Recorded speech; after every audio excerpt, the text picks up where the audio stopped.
Victoria Beach, and that man right there owns this house. Okay, so this is kind of weird, but he just told me that he's a policeman and that in that upper house up there, he has a prisoner who he's watching. As a police, my number is 28. I just go all about by myself. I is alone police. I don't be by myself. I doesn't be with no other body. And he told me he's a prisoner because he leave his wife and children. Police gone with his wife and children, and he so he's up there? So I tell she what madness she talking about. Well, I'm glad you've got the situation under control. And when the fella come himself and beg me could come and meet him on the mountain, so I said, how are coming up there on the mountain? He said, man, if you had to climb up the mountain here, you could just climb and just climb mountain and rocks, do that. He said, well, if you want to do that, come by the mango round tree and you go see my track. It's one out of the two. I said, alright. He come and he give me rum to smoke, cigarette to drink and thing. I mean rum to drink and cigarette to smoke. I understood enough. I understood enough to know that this is a dangerous situation and he's got it under control. And on that note, let's leave. I love your Jade. I love your Jade. Yeah. Thank you.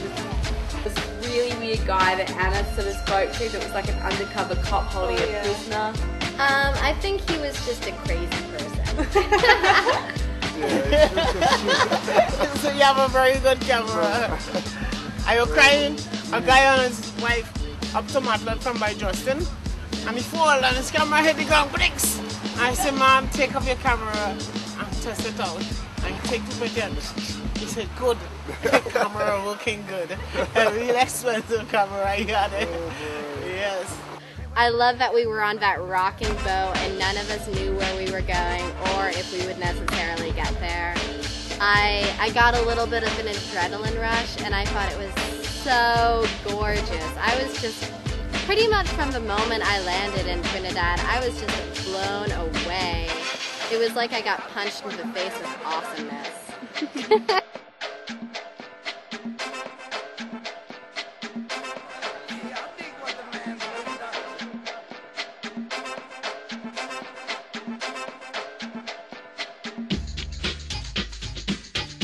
We are done with our journey and now it is off to a hotel to get washed up and I guess the next part of the journey begins.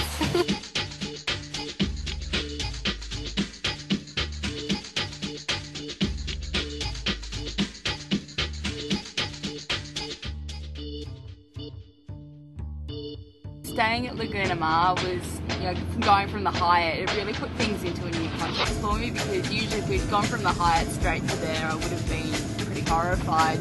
But going from total luxury to going back to your roots, going to Laguna Mar was like paradise. It had a hot shower, and it had a flushing toilet, and it had a mirror, so I was so happy. And see, it's a traditional drink out here. The best sea moss in Trinidad comes out of Blanchisseuse. Really?